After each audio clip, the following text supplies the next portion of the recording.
Hey, how's it going? Welcome to episode 116 of an ongoing series where we basically take the camera anywhere we want and we try to find secrets and new discoveries to some of our favorite games. I know a lot of you guys wanted this one, and I just want to preface a couple of things real quick. One, this camera was made by TNN, also known as That Nintendo Nerd. Thank you so much for making this camera tool, sir. I appreciate it. And another quick thing is that there are some limitations to this camera. So if there's things that you're thinking to yourself like, oh man, why didn't he cover that? Trust me, I would have wanted to, but there's certain things that just don't allow for it. But you know what? Even with limitations in mind, there's still a lot to cover here. So strap in, get comfy, and let's go. Alright, I'm going to do something a little bit different this time around. I'm going to put all the character stuff in one category, and you're going to see it all right now. And then after everything I found is said and done, I'm going to move on over to stages. So if you only want to see stages for whatever reason, you can just skip to this timestamp here for your convenience. Anyways, when it comes to what is new and discoverable in Super Smash Bros. Ultimate, it's a little bit thin because so much of it is really literally ported over from Super Smash Bros. For Wii U, and you will see some evidence for that later on in this episode. But with that said, there was a lot of characters that came back for the first time in a long time, and there was a couple of characters that are brand new entirely. And the first one I want to talk about is Banjo and Kazooie. I think a lot of people want to know how Kazooie works in the backpack. Well, believe it or not, the way that Kazooie works is almost the same as it was back on the Nintendo 64. Now, what I did here was that I paused the game just before an animation starts. And what you're going to be looking at here is how Kazooie is handled frame by frame. So, for example, at the startup of this frame, you can see a little bit of Kazooie peeking out of the backpack. Now, when you take the camera inside of the backpack at this moment, you can see that Kazooie's head is shrunk down. All the geometry that you can't see because it's inside the backpack is scrunched in and shrunk down super duper small. And the reason why they do this is so that the character model doesn't bleed through the backpack itself. It wouldn't look very nice. And each frame of that animation has a certain amount of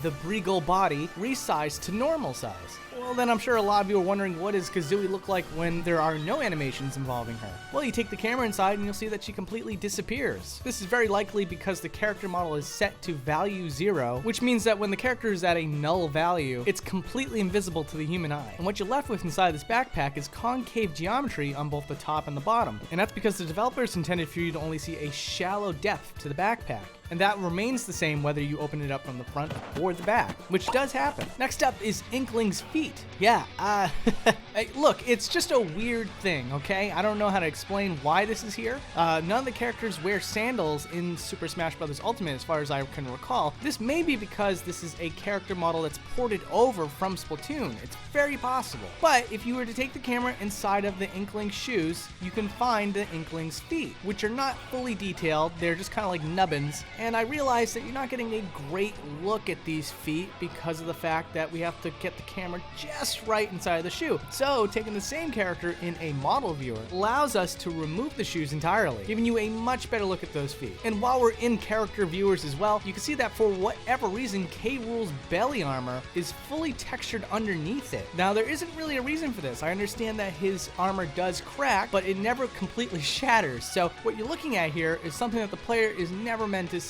And we can also remove Wolf's eye patch here. Once again, I could move the camera inside the eye patch, like you're seeing here as evidence of the fact, but being able to remove that geometry that represents the eye patch gives you a much better look at the fact that, for whatever reason, the developers took the time to make sure that Wolf did not have an eye underneath that eye patch, but an eyelid, which in a previous video that I've covered isn't always the case. Most of the time, they do just give him that eye. Next up, we have Roy coming back from Super Smash Bros. For Wii U, and you'll see that his pouches are held together by something, but it's kind of hard to see what it is exactly. Taking the camera inside the pouch though reveals that it's a fully modeled pin, one that's a little more elaborate than you would think. Now to show off a couple things that are not interesting, but I know a lot of people would be asking about it. One of which being, does Captain Falcon have eyes again? Because in the Super Smash Bros. Brawl episode, it turned out that he did have a single eye. In this game, unfortunately, no. And also, there's this rumor going around that there's a blue texture for Sans eye. So I took the camera inside the character model to find out for sure, tested a bunch of various animations, but as you're seeing here, inside of every single conceivable animation that I could come up with to check for this, there was no blue texture. So sorry guys. And also, just to show you too, a Mii's hand is not inside of that gun when you pick the Mii gunner. But Isabelle and Villager still has that throw with the net, and that had some very hilarious results in the Wii U episode. So I figured we'd show it off again, except with new characters like Ridley and King K. Rool. I picked these two in particular because they are much larger characters, and when they are larger characters, there's a lot more you have to hide. So instead of just a person's head or whatever, you got lots and lots of the character model shrunk down to make it work. And then we got a character that I didn't cover in the original Super Smash Bros. Wii U episode, so it makes sense to cover it now. Somebody on Twitter asked what happens when Pac-Man goes into ball form. And that was a great question, because when you take the camera inside of Pac-Man, most of the animation, the limbs go into size value 0. But for the first few frames of these animations, you can see that the limbs as well as the holders for the limbs get sucked inside the body as well as shrunken down. And surprisingly, the position of these limbs is kind of all over the place. It's not uniform at all. And then we got a viewer request from John at Game Explain. At one point, we had a discussion about Hero on their channel. And John threw me a wild card question, asking me just how much is Munchie modeled inside of 8's pocket from the Dragon Quest series. And I offered a theory back then, and it wasn't entirely wrong. There is a little bit more to Munchie modeled than meets the eye. But of course, the entire body of Munchie is not modeled for this character, because it's just a static model with no animations attached to him. But for whatever reason, part of his right leg is still modeled, and it extends itself a little bit to his left side, but he doesn't get to have his left leg. This portion of Munchie can't be seen by the player though. It clips through a bottom portion of 8's pocket. And lastly, before we move on to the stages, I want to talk about Piranha Plant. So as you know, these little feet pop out of Piranha Plant's pot. Say that 5 times fast. And unlike most of the characters in the roster, if you take the camera inside of Piranha Plant when he's not running, you can see his little feet stored inside, as well as a lot of extra body mass that once again is never shown. Naturally, when so much stuff is jumbled up inside here, I want to show you a much better look of it in the model viewer. So, here you go.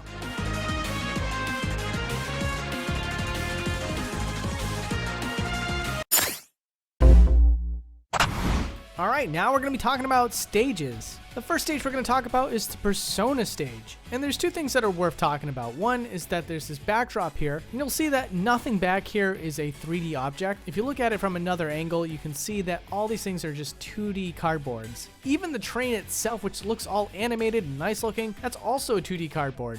But in the foreground, there are trains that are going off across the stage. And when you look at the trains coming in and out, it'll look like that it's just kind of coming out of a portal when you're playing in game. But in reality, they're spawning way before that, and it's masked by a tube of the same color. Taking the camera at this angle shows that when it's cast against something that's not a bright blue, it's much easier to see the outline of these tubes that these trains travel through. Seeing as the stage uses very little gradients, this was a neat little trick to try to hide the train. And I guess from one JRPG to another, we can start talking about Dragon Quest. Now, when you start the stage, there's a specially made environment just for the start. It's a much higher detail than anything else you're going to see here. Once it leaves this spot, though, that's when you start to see all the entire overworld map. And that overworld map is all low poly, all very low level of detail. If I was to take the camera just a little bit close up to anything, it's not going to look pretty. But it's still very impressive how much of this is all rendered at once, despite the fact that there isn't a lot of detail to any of these environments. It's the quality over quantity effect. And the quantity is so massive here that I can't even move the camera far enough back to show you all of it. And I think you're really going to appreciate just how massive this is when we switch over to the Breath of the Wild stage. You'd think maybe it's the same deal. It's not. So with the Breath of the Wild stage, we have the Great Plateau, of course, and that environment doesn't stretch out very far at all. Although it's funny because a lot of this environment that you're seeing here is very difficult to see when you're playing in game.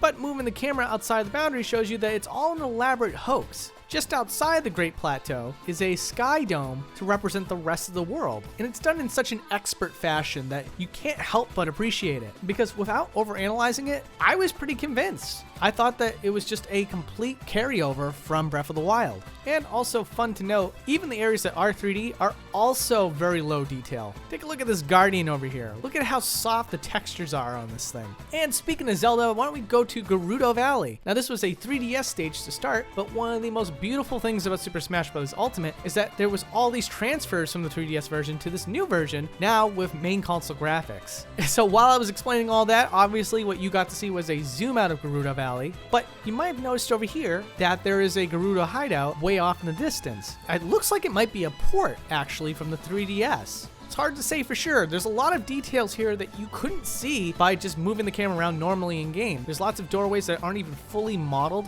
which proves that it's outside of the player's view, but the doorways are there for some reason. And then also one other thing I want to take a look at is inside that tent. Here's what it looks like to move the camera around right inside of it. Not a whole lot of details to look at, but still kind of interesting. Also wanted to cover this because the guy did a whole lot of work, clearly, and I love it. I personally love it. It's the boundary break stage really quick. First of all, if you want to download the me or the stage, here are the two codes right here. And we're taking a look at this customized boundary break stage because the fan who made it also put in a little bit of a boundary break of their own. Taking the camera over to the right of the logo, outside of the game's boundaries, shows you the She Says mascot in stage builder form. Thank you so much, Seabass63139274. And over here we have the Kid Icarus stage from the 3DS version. Now this is kind of cool because couple things. First of all, Veridi is not a 3D model, surprisingly. It's a cardboard cutout of an animated 3D model, if that makes sense. So if we took the camera and moved it to the side, you'll see that there's no 3D depth to the character. Somebody in-house has a 3D model, animated it, and then composed an animation from it to save on resources. Also, during stage transition, you can see that the stage just completely drops underneath, and it hangs there for a little while before the stage finally does transition. And while it's going through that transition as well, you can see that there's a half dome of pure white. That is until we get to the aftermath of the reset bomb. And of course, I wanted to give you a zoom out of the aftermath of the reset bomb because it's such a elaborate looking environment. And then for Magicant or Magicant, depending on how you want to pronounce it, a lot of people are very sure that it's Magicant, so I guess we'll call it that. There's this very common little piece of trivia now that's floating around that Brick Road is inside of the Dungeon Man in this version, which is really cool, and I wanted to show you that just in case you never knew about it. But we gotta take it one little step further since this is Boundary Break after all. And when you take the camera past Brick Road's face, you can see that his face kind of stretches inward to give it that sense of depth. But there's a lot of that texture that's hidden behind the Dungeon Man wall, so his face is a lot like a button here. And as for Magicant itself, I wanted to just take it down to ground level because a lot of you are probably Earthbound fans like me, and obviously Magicant on the NES for Mother 1, it's 8-bit, and to see it come alive like this in 3D, once in a lifetime opportunity. So wanted to show you what it would look like if you were down on the ground walking around in Magicant. Can't really move around that well, but here we'll look around in the VR mode. And then here's something interesting about Omega forms. Now, I looked at a lot of Omega forms, and the most interesting thing that I saw was that the 2D stages, the ones that usually turn your characters completely flat, are housed in a giant box for the Omega versions. This includes the Mr. Game & Watch stage as well as the Game Boy Kirby stage. And while we're inside of the Kirby stage, why don't we take a look at the normal version and see how that looks from another angle. You'll notice that all the platforms do have their own sense of 3D depth, and that the Game Boy screen doesn't really go out all that far. Now we got Termina Bay. Now there's something going on here, that's for sure. First of all, look off in the distance there, you'll see a heart piece. Kind of cool, but you are intended to see that. So what is something here that you're not intended to see? Well, first of all, there's one thing that's kind of disappointing. In the Melee episode of Boundary Break, there was this complete unused interior for the lab, and it was really interesting stuff. Unused content. But in Super Smash Bros. Ultimate, there is none here. It's completely gutted out. It makes me believe that this was completely made from the ground up. I don't believe that the developers had any way of just porting over Melee assets into Smash Ultimate, unlike probably Super Smash Bros. Brawl and Super Smash Bros. For Wii U. But because things are made from the ground up, there's all new things to see. One of which being the giant's feet. I swear, I already know what a lot of you are already typing in the comments section. This is not intentional by any means. I've never had to show off so many feet on the show before, but it literally is 3 different cases where there are completely unique feet that's completely barred off to the player's perspective. So it's just my duty to show you.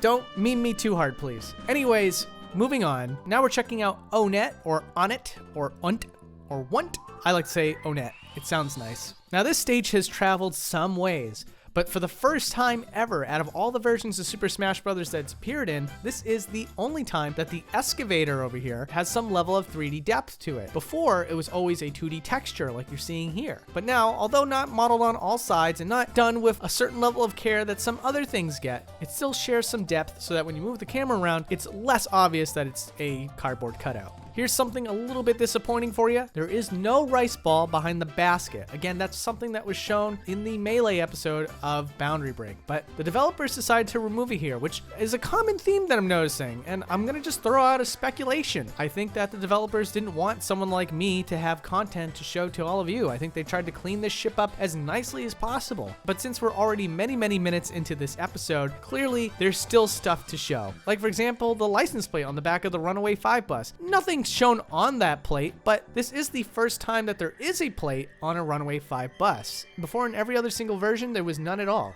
Here in Brinstar Depths, we have Kraid, and we get to see when he gets spawned in and also show you his feet. I am so sorry. No more feet.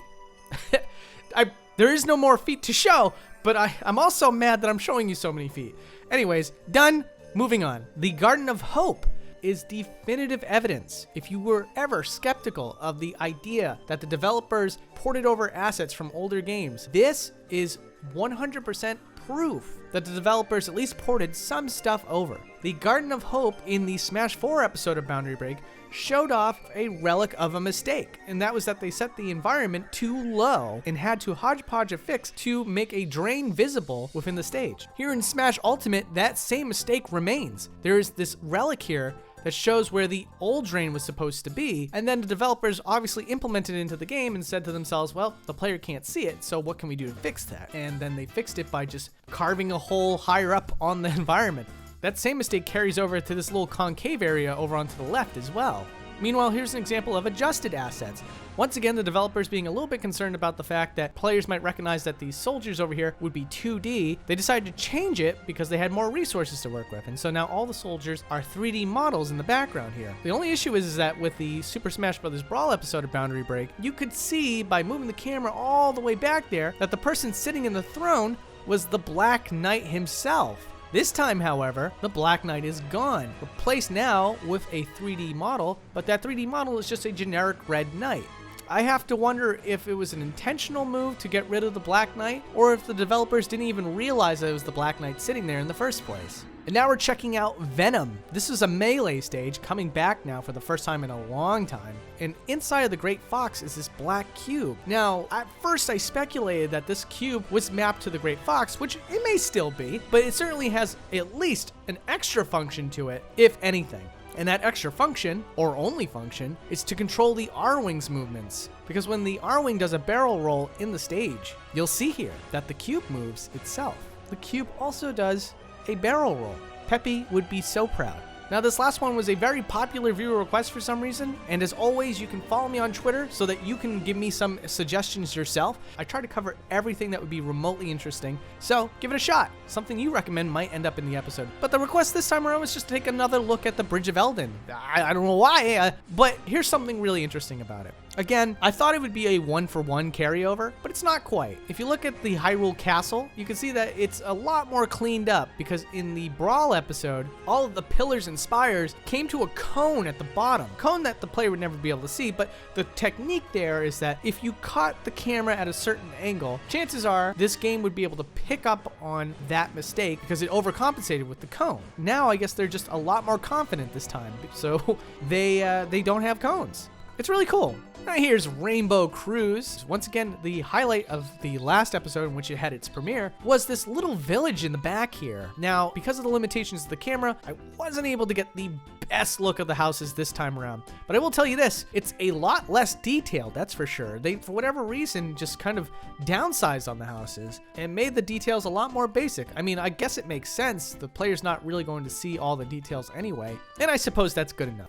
You know, because if the player's not going to see it, there's no sense in putting that much work into it. But there was something that was really odd here. I found this one red triangle, and you should be able to find this yourself if you move the camera around in game. But just by a stroke of luck, I found this red triangle, and it stays with the stage at all times. So it doesn't stick around in that one place that I found it. It travels with the players for the entire duration of the match. Now, I had theories, and all those theories failed me. The biggest one of which is I thought maybe this was tied to the arrow that points down towards the end of the cycle of this stage, but I found that this red triangle stays there even when the red arrow starts pointing down, so why it's here is still a total mystery. Then on the Luigi's Mansion end of things, once again ties into my theory that the developers didn't want us to find anything fun or interesting unless they intended you to find it. And I say that because for the Super Smash Bros. Brawl episode, you could find a texture of Boo underneath the crib. This time around, that Boo texture is gone. Although, when you move the camera behind the mansion, you can see the support beams that get used in the braking animation. This is something that wasn't visible in the original episode. Speaking of horrifying houses, here's the Nintendog's house. Moving the camera out, just doing a zoom out for you, shows that it has a massive environment outside of the boundaries. I just recently did a 3DS episode, so you can compare and contrast just how much more detail the developers decided to put into this environment for something, once again, not really well seen by the player. They could easily made this a 2D texture because you can't really get the depth that is shown here with the camera that's available to the player. Now here's some fun stuff for you. The results screen. We managed to get this turned into a playable stage, and when you do, you can see there's a lot of detail here. A ton, really.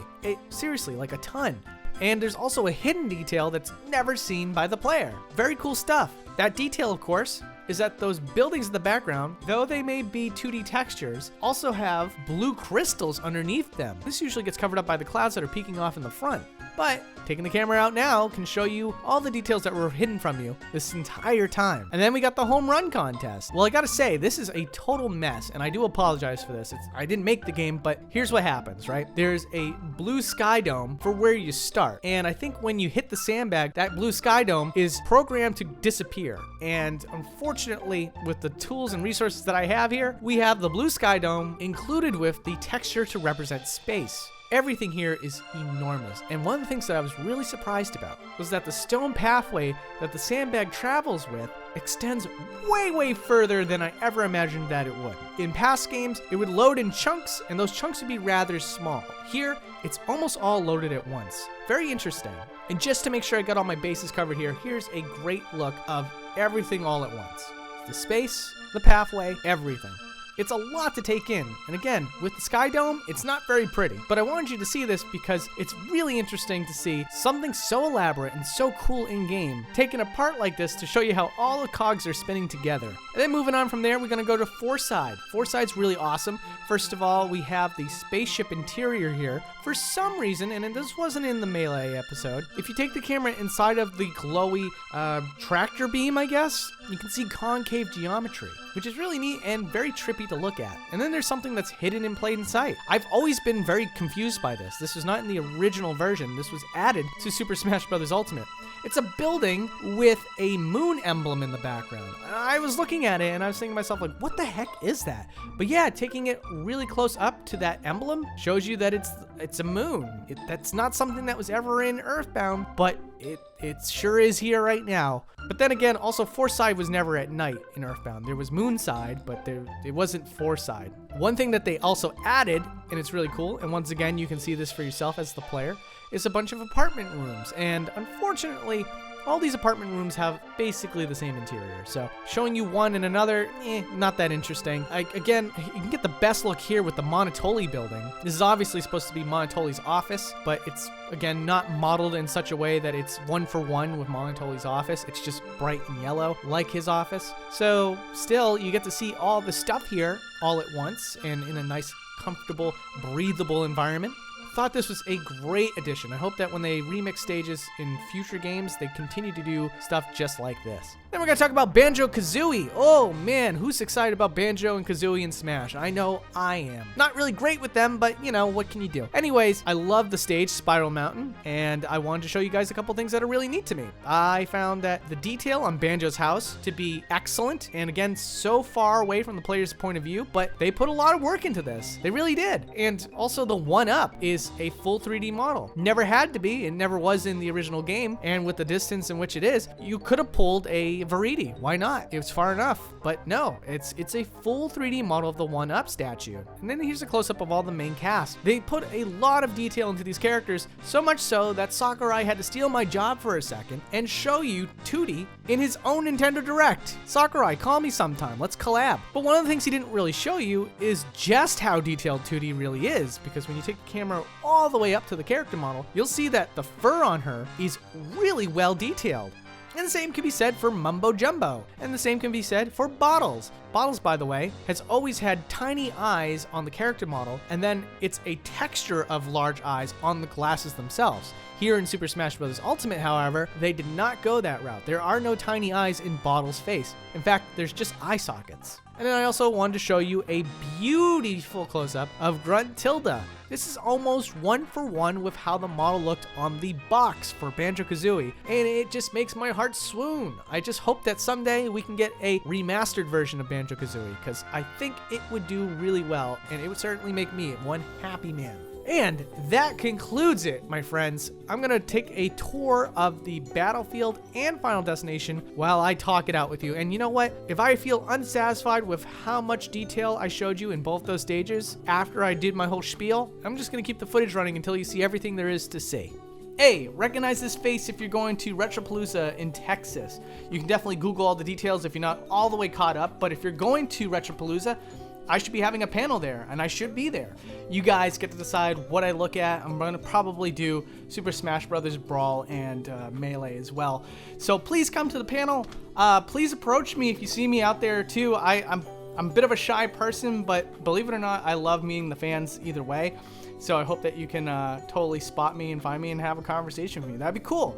Also, wanted to say that I'm in an episode of Angry Video Game Nerd. James Rolfe is the person who's inspired me to essentially do YouTube videos. So this has been like a dream come true for me. Also, really quick, I just want to mention the person who made the camera for the footage for that cameo was Codename Gamma. So obviously, if you want to support Codename Gamma, I'm gonna have links to his Twitter account down below, as well as his YouTube channel. And Gamma, thank you so much for making this possible, honestly. And lastly, I want you guys to decide what the next episode is going to be here on YouTube. I'm a little bit conflicted. I don't know if I'm falling into a trap where I make the episode and nobody watches it, but people are expressing an interest for the Untitled Goose Game, so I'm going to have that as an option, as well as 2 others that seem a little bit more safe, and I want you guys to decide what it will be that I'll be making. So be excited about that, and I'm excited to see what you guys think. Anyways, I'm going to take off. Again, thank you so much for watching, and I will check you guys out in the next coming weeks. Take care.